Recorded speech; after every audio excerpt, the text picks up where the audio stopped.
1, 2, 1, 2, 3.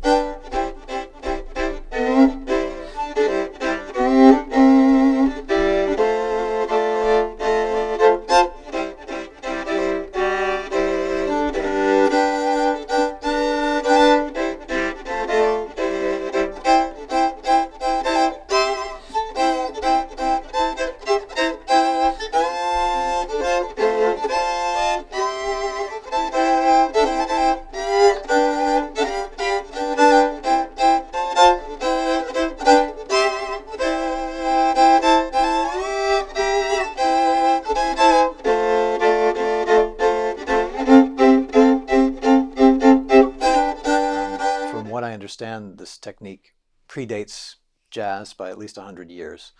As far as I know, there's no name for it.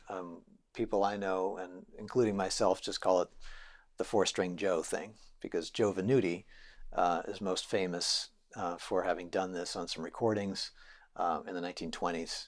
It was one of his claims to fame, one of his bag of tricks, if you will. And he recorded a tune, an original tune called Four-String Joe, sort of eponymously titled tune. So for lack of a better term, we're going to call this the four-string Joe technique.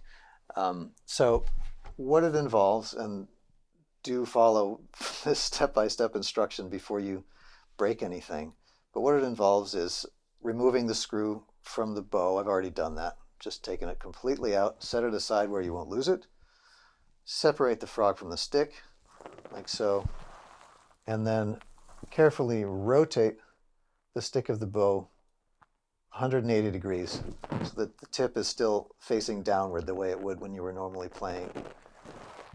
And now place it like so with the stick below the body of the instrument. And what I do is I kind of grip it in my hand this way. I put the frog along the side, sort of the cheek of the frog along the side of the stick, pretty much even with the silver wrapping. At least on my bow there's silver wrapping here. And I just grip it kind of the way I would a normal bow. Kind of wrap my fingers around, keep my thumb on the stick. And what I'm looking for in terms of the position of the frog along the stick is the right arc. I want to be able to play 3 strings at once comfortably. If I move the frog too far up the stick, then I'm getting 4 strings at once, which could be fun, but I don't want to be obligated to have to play 4-note chords in my left hand. I want to be able to play 3 notes, even 2 notes along the sides if necessary.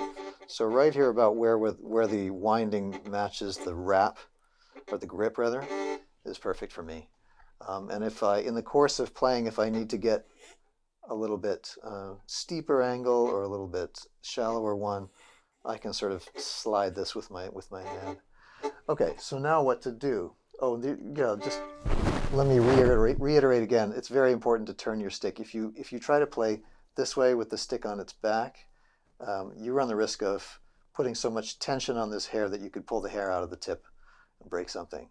So this way, the tension is going in the same direction that it's designed to go, and you shouldn't have any problem.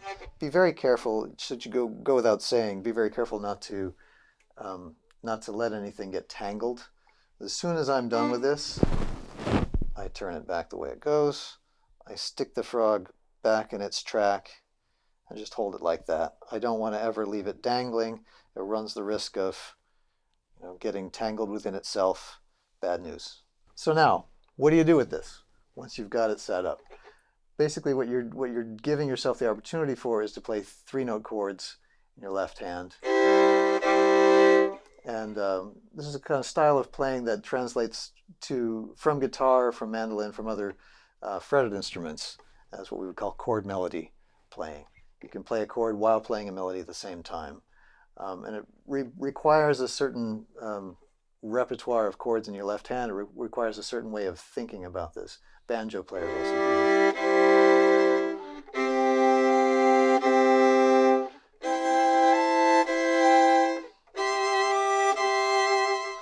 And I can even make up little scales using just using that vocabulary.